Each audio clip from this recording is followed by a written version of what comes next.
I've been thinking a lot about anger. It's hard not to, given humanity's collective rising temperature. Caged, isolated, unable to connect with others. A daily gauntlet of injustices and indignities we're forced to swallow. The concept of justice just seems beyond our reach. Suddenly forced to deal with our own weaknesses and morality in the face of something we don't yet truly understand. Aristotle said, anybody can become angry. That is easy. But to be angry with the right person and to the right degree and at the right time and for the right purpose and in the right way, that is not within everybody's power. There's so much anger emanating from Zack Snyder's DC movies. His Superman is a walking wound, torn asunder by conflict and struggle. He's capable of anger and rage we've never seen him exhibit on the silver screen. His Batman is motivated by blinding rage and inadequacy, where the only cure for impotence is to become even angrier and embrace the welling fury. Anger drives Superman and Batman into battle, and even when one hero is about to kill the other, it's anger that prevents this tragedy. When he hears her name, when he hears those words, it's anger that stays his hand. There's so much anger around Zack Snyder's DC movies.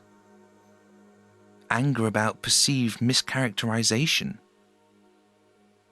Fury around fictional collateral damage. Indignation over creative choices that contrasted with a fanbase who believed he'd gotten more things wrong than right. There were those who loved what Snyder had done, who praised his unconventional direction and saw genius in his choices. And their passion for Snyder's work created anger in others. Those who struggled to understand how anyone could praise these monstrosities. At times, those who loved Snyder's films were overwhelmed by those who claimed to loathe them. I will find him! There was one moment, these two words that became the linchpin of Snyder's time in the cinematic universe of DC Comics. To some, it represented his strengths as a filmmaker to find a simple way to connect two heroes through their own humanity. For others, it was an embarrassment, exposing his lack of understanding, which quickly became the most discussed and mocked moment from any movie this century. And once again, there was anger, conflict, spilling out of the theatre and onto the internet. Somehow, Snyder had achieved something rare. He had crafted a scene so combustible that it achieved fission, generating the kind of heat that kept the debate burning for years. When he was unable to complete his journey, there was anger. Anger over being forced to hand over the reins to another filmmaker. Frustration over studio intervention, rage over a final product that disappointed nearly everyone involved.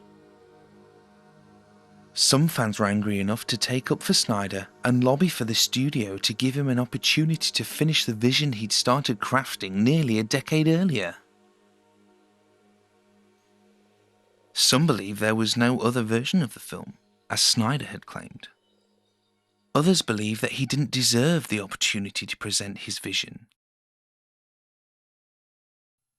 It was anger, white-hot anger, that fueled these debates, creating the kind of heat that becomes impossible to ignore.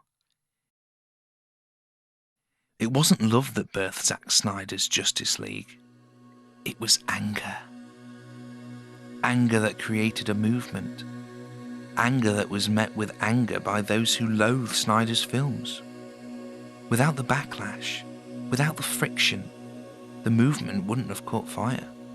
The heat wouldn't have burned bright enough to pique our continued interest.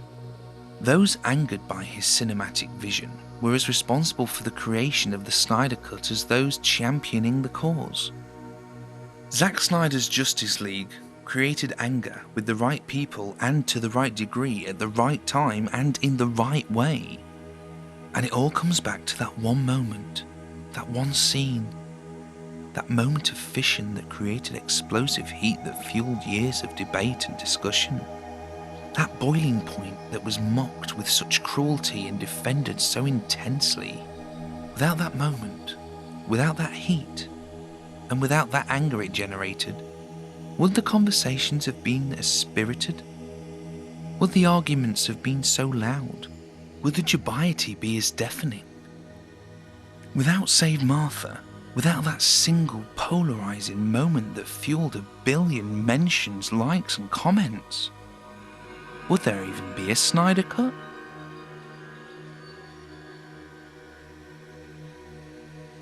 Did Save Martha save Zack Snyder's Justice League?